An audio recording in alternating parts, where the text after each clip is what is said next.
네, 안녕하세요. 김프로입니다. 오늘 코스피는 약보합 마감, 코스닥은 강보합 마감을 했습니다. 최근에 제가 뭐 요때서부터 한번 돌아가 볼까요? 시장에 대해서 개인적인 뷰를 말씀을 드렸고, 그렇게 크게 어긋난 부분 없이 지금까지는 잘 맞아 들어가고 있다라고 저는 생각을 하고, 평소와 같을 때 뭐 시장이 더 하락하기보다는 제가 이쯤에서 바닥을 잡아줄 거라는 저의 뭐 의견이 뭐 이때나 뭐 이때 보다 훨씬 더 사실 이번에는 그런 어떤 용기를 가지고 말씀을 드리기가 사실은 어려웠거든요. 왜냐하면 그 어느 때보다 정말 10월 13일 목요일 날 이날도 뭐 기억하실 텐데 그 어느 때보다 공포감이 정말 극에 달할 때였고 뉴스를 펼치면 그냥 뭐 온 세상이 곧 뭐 망할 것 같고 우리나라는 제2의 IMF가 올 것 같고 금융위기가 올 것 같고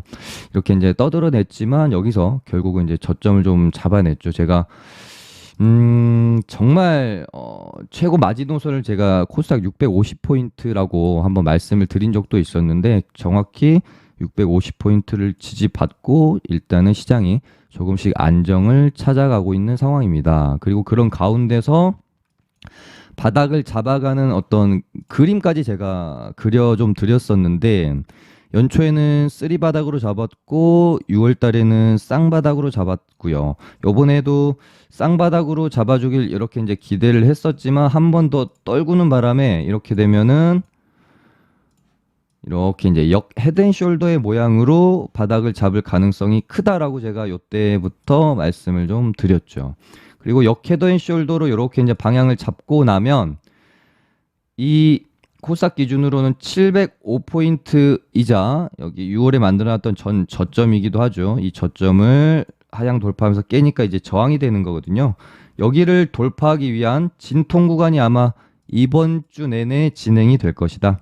이 705포인트를 돌파하기 위한 그리고 21선을 안착하기 위한 이 두 가지 과정이 이번 주 안에 진행이 될 거고 그러면서 변동성이 이 전에 비해서 굉장히 줄어들 거고요. 여기 이렇게 이제 돌파하기 위한 준비 과정을 뭐 길면은 뭐 일주일 정도 걸릴 수도 있거든요. 그러면서 이렇게 만들어 갈 것이다. 그러다가 어느 순간 이제 705포인트를 돌파하면 그 다음부터는 비교적 깔끔한 상승 파동, 그러니까 큰 조정 없이 큰 급등 급락 없이 잔잔하게 이렇게 상승 파동이 나올 가능성이 크다라고 아직까지도 저는 보고 있습니다. 그렇다면 언제 이 705포인트를 돌파해 줄 것이냐? 나스닥이 먼저 이 전고점을 돌파를 해줘야 우리 증시도 같이 돌파를 해줄 겁니다. 그래서 뭐 나스닥도 며칠 걸리겠죠. 바로 이렇게 뚫기는 힘들어 보이고 뭐 이렇게 또 밀렸다가 이렇게 이제 이번 주에 실적 발표가 있어가지고 아마 올랐다 내렸다 아마 그 발표 내용에 따라서 왔다 갔다 할 거라고 보여지고요.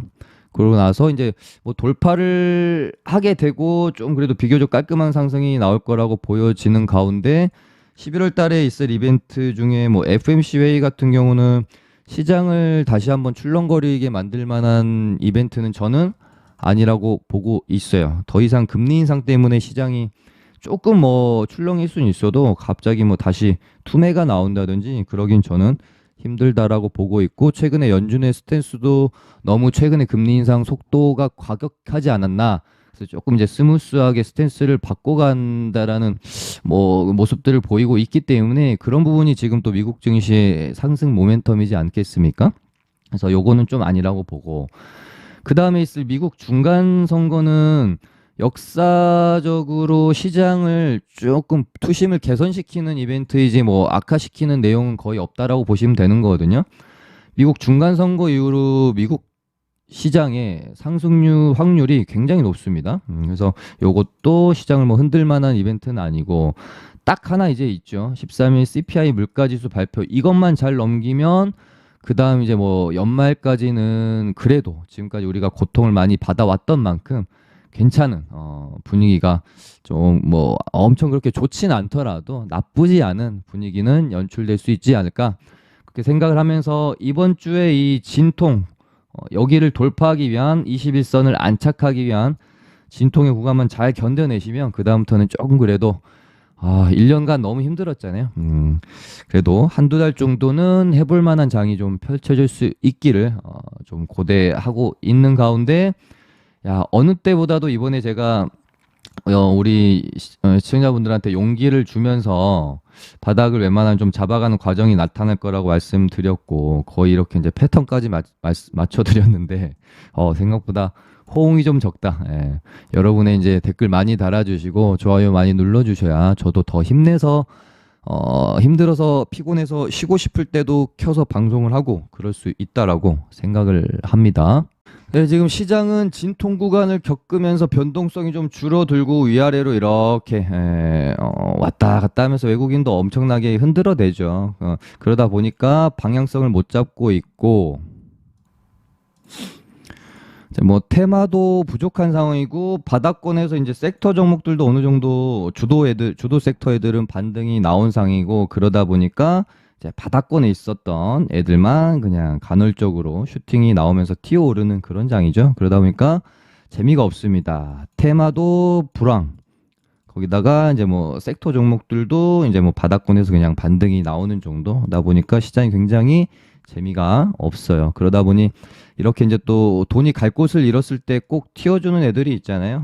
오늘 같은 경우는 이제 어제부터 무중 테마 애들이 튀어오르기 시작했고요. 뭐 노터스, 그다음에 오늘은 또 실리콘2가 상한가를 들어갔고, 뭐 공구문도 계속해서 움직임이 보여주고 있었고, 모아데이터 같은 경우는 카카오 데이터 센터 화재 관련해서 데이터 이중화 테마로 상승이 나왔다가 거의 원점까지 뺐다가 오늘은 약간 뭐 뉴스는 이중화 뉴스가 한 번 더 다시 나오긴 했지만 무증 이슈로 간 것 같다라는 느낌이 조금은 더 큽니다. 어찌됐건 이중화 재료랑 무증 최근에 이제 분위기 편승해가지고 강한 모습 보여줬고요.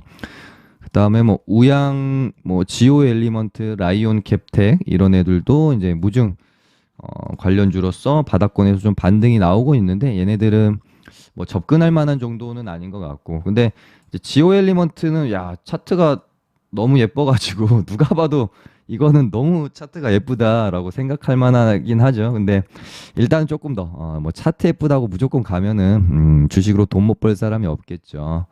근데 좀 더 지켜봐야 되지 않겠나 싶고, 접근을 이제 하려면은 무중 테마로 큰 시세를 냈던 애들 중에 아직 반등이 좀 안 나온 애들이 뭐 있나 찾아보는 게 차라리 좀 낫지 않겠느냐라는 생각을 갖고 있습니다. 그래서 조강 ILI도 어마어마했고요. 반등이 아직 이렇게 한 121선까지는 보통 반등이 나오는데 조금 룸이 남아 있어서 얘도, 그러니까 뭐 손절은 짧고 반등 나오면 좀 크게 먹을 수 있는 자리들이니까 한번 해볼 만한 게임이지 않나? 그런 생각 정도. 그다음에 뭐 태웅로직스도 무중 테마로 시세가 한번 났었던 애고, 뭐 요 정도 한번 관심을 갖고 보실 분들은 한번 추적을 해보시기 바라고요. 이제 뭐 모아 데이터가 오늘 이제 무중으로 간 느낌이 좀 더 크다라고 말씀을 드렸던 이유가 뭐냐면, 관련주들이 그렇게 크게 움직임을 보이진 않았어요. 인성정보나 애초에 대장이었던 데이터 솔루션 이런 애들이 움직임 자체가 뭐 엄청 그렇게 또 크지는 않았어 가지고 모아 데이터는 약간 좀 무중 쪽이 더 가깝다라고 저는 판단을 한 겁니다. 어찌됐건 근데 얘가 계속 만약에 좋은 모습을 보여주면 분위기 봐가지고 얘네들도 한 번 더 쏠 수는 있겠죠. 그런 가운데 데이터 솔루션이 상한가 T상으로 상한가 보냈던 이 종가를 크게 훼손하지 않고 121선이랑 241선에 이렇게 이제 안착하는 과정 안에 있어서, 일단은 뭐 카카오 데이터 센터 화재 자체만 놓고 보면 사건 사고에 따른 단발성 이슈가 강하다고 봤지만, 그 다음에 데이터 이중화라는 뭐 이중화 입법이라는 새로운 재료가 형성이 된 거기 때문에 이렇게 되면은 단발성으로 끝나지 않고 한 번 더 시세가 날 가능성이 조금은 더 높아지지 않겠느냐. 그래서 얘도 조금 더 추적해 볼 필요는 있다라는 말씀 좀 드렸었죠. 그래서 데이터 솔루션이 여기서 이제 뽑고 박스권 흐름 가져가다가 안착해 놓고 한 번 더 이렇게 이제 뽑아가는 흐름이 나와줄 수 있는지 추적할 필요 있겠고요. 인성정보도 상한가 보내놓고 얘가 상한가를 지저분하게 들어갔을까요? 그러네요. 밀고 나서 아직까지 뭐 이렇게 딱히 한 건 없는데 일단 뭐 저가 먼저 공략을 한다면 그래도 끼가 좀 더 좋아 보이는 데이터 솔루션 쪽으로 좀 관심을 가져볼 것 같습니다. 그 다음에 이제 어제 장대 항목 뽑았던 애 중에 그나마 재료가 좀 괜찮다.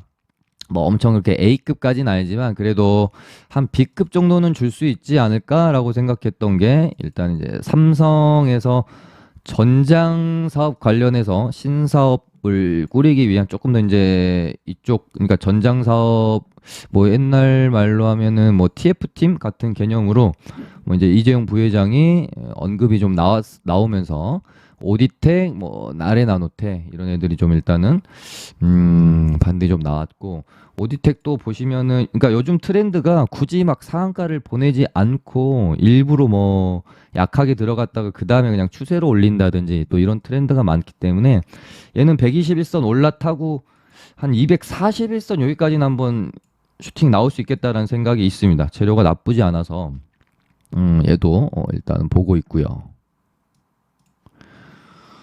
그 다음에 신라제는 이제 제가 요때인가 예, 이 정도쯤 방송에서 이 가격대를 요날 방송이었던가 아무튼 뭐 정확하게 제가 기억은 안 나는데 아무튼 이 기준선이자 이 가격대를 지키면서 여기서 박스권을 만들어 가는지 여기를 깨는지 보다가 여길 만약에 이제 여기를 지키고 이렇게 박스를 만들어 가지 못하면 이 가격대를 깨고 떨어질 때 이 상한가 첫 상한가의 종가 부근이 11,000원과 이 12,000원 요 사이에서 공략을 한번 해보시면 충분히 수익 구간은 줄 가능성이 크다라고 말씀을 드렸습니다.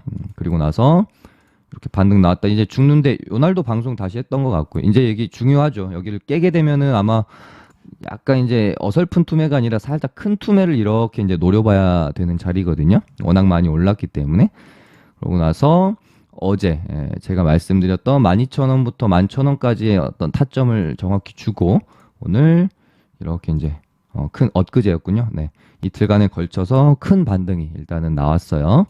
이렇게 되면은 앞으로 시나리오는 얘가 이제 이렇게 꾸역꾸역 채워가는 흐름이 나올 수도 있을 것 같고 반대로 이렇게 한 번 더 뺐다가 이런 식으로 반등이 나올 수 있을 것 같아요. 그러니까 이런 식으로 가면은 꾸역꾸역 올리면서 이제 외바닥으로 가는 거고 이런 식으로 쌍바닥으로 만들면서 반등이 좀 나올 수도 있겠다. 근데 뭐 지금으로서 여기를 뭐 허무하게 깬다 그러지는 않을 것 같은 얘가 이대로 죽을 리가 없다. 그래도 신라젠인데 거기다가 뭐 또 최근에 이제 신라젠 필두로해서 거래되게 되는 종목들이 좋은 이제 분위기를 잘 끌어가고 있기 때문에 코롱 티슈진도 바로 상한가 직행을 했고 한 번 더 저는 반등을 기대해 볼 수도 있지 않을까라는 생각. 하지만 여기서 뭐 바로 갈지 한번 밀렸다가 이렇게 갈지 정도는 잘 매매 전략을 짜야 될 거라고 보고 있고요. 신라젠 뭐 했으면 슈마시스를 말씀 안 드릴 수가 없는데 얘가 지금 움직임이 되게 좀 애매합니다. 휴마시스 이제 처음 말씀드릴 때 얘가 뽑을 때도 조정 없이 뽑는데 죽일 때도 반등 없이 죽여버리는 특성을 갖고 있으니 고점 찍고 떨어질 때 좀 조심할 필요가 있겠다라는 말씀도 드렸고 그래서 이제 막 무분별하게 이렇게 계속 물타기는 하시면 위험한 종목이다라고 멘트를 드렸죠. 근데 이제 문제는 얘가 고점인지 아닌지 알기가 힘들다라는 거죠. 완벽히 이렇게 이런 식으로 가버리면은 누가 봐도 고점 시그널이 보이잖아요. 이런 식으로. 요때도 그렇고. 근데 요때는 이게 고점인지 한 번 더 가려고 하는 건지 알기가 조금 힘든 상황이죠. 지금도 좀 사실은 마찬가지긴 한데 그래도 이제 작도를 해보면 다 나온다라는 말씀도 드리기도 했었죠. 앞전 파동에서 115%, 120% 정도 파동이 나왔었고 뭐 이렇게 이제 작도를 해보면 이 종목이 어느 정도 파동이 나오면은 맥시멈인지에 대한 이해를 조금 해볼 수가 있는데 얘가 이렇게 이제 오를 때마다 재료가 있잖아요. 근데 요 앞선 뭐 이런 파동에서 막 이런 이제 어찌됐건 코로나 재료가 엮여야 얘는 가장 크게 가는데 지금은 경영권 분쟁 재료기 때문에 이때만큼 파동이 나오긴 좀 힘들 수도 있겠다. 그럼 이 앞전 파동인 한 120% 정도 맥시멈으로 잡고 작도를 해본다라고 하면은 그렇게 따지면 또 이번에 여기가 이제 고점이 또 나오긴 한 거네요. 그래서 이게 뭐 아주 공격적으로 접근을 하긴 조금 이제 부담스러운 자리이긴 합니다. 근데 이제 지금 이 자리가 뭐 이런 자리들일 수도 있는 거죠. 사실은 뽑고 죽이고 여기서 갔다가 한 번 더 뽑을 수도 있고 여기가 정말로 고점 찍고 마무리되는 자리일 수도 있는데 우리가 이거를 모르잖아요. 어디가 고점일지 알 수가 없는데 이 종목의 특성이라는 게 하락할 때 반등 없이 하락한 특징이 있으니 접근했다가 짧게 자르고 이런 식으로 휴마시스는 좀 보시면 될 것 같다라고 제가 이제 말씀을 드렸던 거죠. 그래서 이런 식으로 만약에 좀 만들어가는 모습을 보인다라고 하면은 한 번은 더 치겠다라는 건가라고 생각을 해볼 수도 있을 것 같고요. 여기서 오늘 뭐 이렇게 양봉 뽑아놓고 힘없이 또 죽는다. 만약 이런 식으로 음봉으로. 그래서 오늘의 저가 어제의 저가를 깬다 그러면은 조금 힘들겠다라고 판단을 하는 게 맞을 것 같습니다. 그 다음에 바이든 캔서 문샷 관련주의 뭐 EDGC도 제가 요날 한번 말씀드리고 다음날 반등 나왔고 요날도 멘트 드리고 반등 크게 나왔고 이제는 뭐 확률적으로 이제 베팅까지 해볼 만한 상황은 아니지만 아직까지 뭐 흐름이 완전히 죽은 건 아닌 것 같아요. 뽑고 어찌됐건 아직까지 이렇게 이제 박스권 흐름을 유지 중이기 때문에 이런 식으로 흐름을 만들어 가는지 추적해 볼 필요가 있다라고 보여지고요. 좀 네오 이뮨텍도 마찬가지죠. 2등 주니까 당연히 조금 더 약한 모습이죠. 그래서 뭐 공략을 한다라고 하면은 뭐 EDGC 좀 보시면 될 것 같고 그다음에 뭐 어제 말씀을 제가 이렇게 이제 테마 짚어드릴 때 지금 시장에서 좀 핫한 테마인데 요거는 이제 오늘 넣어드린 거고 얘네들 다 조금 뭔가 뭐라고 표현해야 될까요? 신선도가 너무 떨어져서 여기서 얼마나 더 이제 파급력 있는 시세를 낼 수 있을까 사실은 조금 의문이긴 하다. 그래서 아주 그렇게 이제 뭐 적극적으로 제가 뭐 보고 있지는 않다. 뭐 그나마 지금 뭐 히토류 관련주 정도 만 이제 시진핑 3년인 때문에 대만과의 어떤 그 통일 관련해 가지고 연설이 나왔던 부분, 이런 부분들 감안해 보면은 뭐 히토류 관련주 정도만 좀 적극적으로 볼 수 있을 것 같지만 나머지는 너무 신선도가 떨어져서 기대감을 갖기가 좀 힘들지 않겠냐는 뭐 뉘앙스 정도 말씀드렸었고 그러면서 이제 제가 그나마 볼만한 게 정치 테마주인 것 같다. 이거는 신선도가 좀 있다. 뭐 김동현은 신선도가 조금 떨어지지만 한동훈은 신선도가 굉장히 좋죠. 그래서 이쪽은 한번 봐야 된다라는 말씀을 드렸고 오파슨의 조정도 거의 없이 잘 가고 있고요. 뭐 전고점까지는 일단 한번 도달을 하려나 싶고 이제 후발주였던 노을이 오늘 크게 슈팅이 나오면서 지금 순환매가 돌아가고 있어요. 한동훈 관련주 주목해야 된다라고 봅니다. 뭐 김동현 관련주인 PM풍년도 뽑고 좀 이렇게 이제 죽였다가 다시 이렇게 갈 수 있으니까 이런 어떤 눌림목 자리에서 한번 타이밍을 잡아봐야 될 것 같은데 저는 김동현보다는 한동훈 쪽으로 점수를 조금 더 높게 주고 싶네요. 그다음에 뭐 자율주행 관련해가지고 얘도 뭐 말씀 많이 드렸죠. 여기 이제 뭐 바닥권에서부터 이렇게 제가 쌍바닥 만들고 V자로 그려갈 가능성이 좀 크겠다라고 멘트 드리고 나서 좀 많이 올랐고 다시 흐름을 좀 만들어가고 있어요. 그러니까 뭐 지금 말씀드리고 있는 뭐 모트렉스도 그렇고 뭐 그러니까 자율주행도 그렇고 로봇 애들도 그렇고 얘네 왜 이렇게 안 가지라고 생각하실 수 있는데 아마도 애들도 이제 언제를 타이밍으로 잡을 거냐면 이 이제 진통 구간이 좀 끝나가는 구간에서 순환매가 이제 돌면서 시세가 나올 확률이 좀 크다라고 보고 있습니다. 시장이 방향성을 확실히 잡았을 때 종목들이 찐으로 좀 움직이기 시작하거든요. 그래서 조금 이제 기다림이 필요하겠다. 로봇주들도 마찬가지고요. 기다림이 필요할 것 같습니다. 오늘 이제 장중의 움직임만 보니까는 로보티즈가 좀 그래도 가장 좀 좋아 보인다라는 느낌은 있었어요.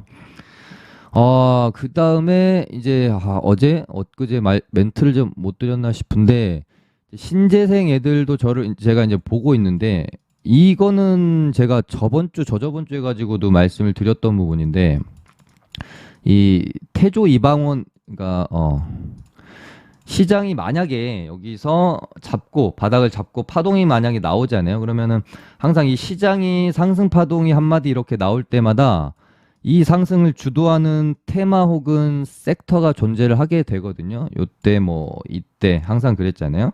이때 뭐 이때쯤 해가지고 이제 뭐 태조 이방원이랑 바이오 주식들이 시장을 조금 견인을 했고 이때는 대선 끝나고 원전 로봇 뭐 이런 애들 건설주들이 좀 주도를 했고 그러면은 이번 파동이 혹시 나올 때는 어떤 섹터 어떤 테마가 시장을 조금 견인을 할까에 대한 고민을 해봤을 때 태조 이방원은 조금 저는 다시 주도주를 하기는 힘들 가능성이 크다라는 말씀을 드렸었죠. 저번 주인가 저저번 주인가 아무튼 멘트를 좀 드렸었고 얘네는 그냥 기대할 수 있는 게 어떤 기술적 반등의 좀 영역이지 않겠느냐라고 아무튼 이제 멘트를 계속 드렸었는데 그래도 시장이 지금 안정을 찾아가고 있기 때문에 저는 한 7만 원, 뭐 현대에너지솔루션도 뭐 요 정도 구간까지는 반등이 나오지 않을까라고 생각을 하면서 보고 있었어요. 근데 어제 장이 분명히 좋았는데 불구하고 하나솔루션이 최근에 뭐 흐름도 나쁘지 않았거든요. 근데 갭을 띄우고 음봉을 이렇게 맞는 모습을 보면서 이거 뭔가 이상하다 이거는. 이건 좀 뭔가 이상하다. 조금 조심해야 될 필요가 있겠다라는 생각을 좀 했습니다. 근데 오늘까지도 뭐 현대에너지도 이렇게 이제 음봉 맞아 버렸고, 아직까지 일단은 흐름이 그렇게 좋은 상황은 아니네요. 좀 이제 좋게 보고 있었던 CS 윈드도 이렇게 장대 음봉으로 매물이 나와 버렸고요. 그래서 신재생 쪽은 당분간은 이렇게 조금 섣불리 접근하기가 좀 힘들어 보인다. 다시 흐름을 좀 만들어 가는 게 확인이 돼야 될 것 같아요. 이런 식으로 다시 이렇게 하면서 21선을 타줘야 좀 긍정적인 관점으로 볼 수 있을 것 같고 당분간은 좀 지켜만 봐야 되지 않을까. 뭐 방산도 마찬가지고요. 태조 이방원은 지금 뭐 적극적으로 볼 단계는 저는 아닌 것 같다라는 말씀 드리고 그다음에 원전주가 분위기가 굉장히 좋았는데 지금 보시면은 이제 요 뉴스로 바닥에서 강하게 반등이 나왔고 분위기가 좋았는데 미국 기업이 한수원에 이제 소송을 좀 걸었고 요거 이제 불똥 튀어가지고 계약서에 사인만 하면 되는 걸로 알고 있었는데 이제 폴란드가 원전 사업자로 미국의 웨스팅하우스를 뭐 선정할 가능성이 크다 이런 뉴스 나오면서 오늘 원전주들이 크게 좀 밀렸습니다. 물론 이제 G2 파워는 워낙 또 끼고 강한 애였기 때문에 좀 어느 정도 방어는 해주는 모습이었지만 뭐 한신기계 비롯해서 다른 원전주들은 큰 폭의 좀 하락이 있었어요. 이 뉴스가 좀 해결이 되지 않으면 원전주들은 추가 반등하기에는 조금 이제 힘들 수도 있겠다. 근데 여기서 하나 생각을 해보는 거는 G2 파워가 여기서 원전으로 안 땡기고 미친 척하고 무증 이슈 편입해가지고 반등이 또 나와버린다? 그러면 또 원전주들 뭐 반등이 조금 뭐 나올 수는 있겠죠. 근데 이제 뭐 잠깐의 어떤 기술적 반등일 것이고 G2 파워만 혼자 뭐 가는 상황이 뭐 생길 수도 있을 것 같은데 G2 파워는 뭐 조금 더 지켜볼 필요는 있을 것 같아요. 워낙 얘도 이제 끼가 좋으니까 뭐 정말 그럴 수 있잖아요. 미친 척하고 나 원전으로 안 갈 건데 무중으로 땡겨버릴 거야 라고 또 땡길 수도 또 있고 근데 일단은 악재가 좀 발생을 했으니까 뭐 적극적으로 볼 뭐 필요는 없겠죠. 네, 그럼 이 정도 하고 마무리하도록 하고요. 저희 좋아요 좀 많이 눌러주시면 감사할 것 같고 무료 체험방 한번 들어와 보실 분들은 카톡 링크로 주시면은 초대해 드리도록 하겠습니다. 감사합니다.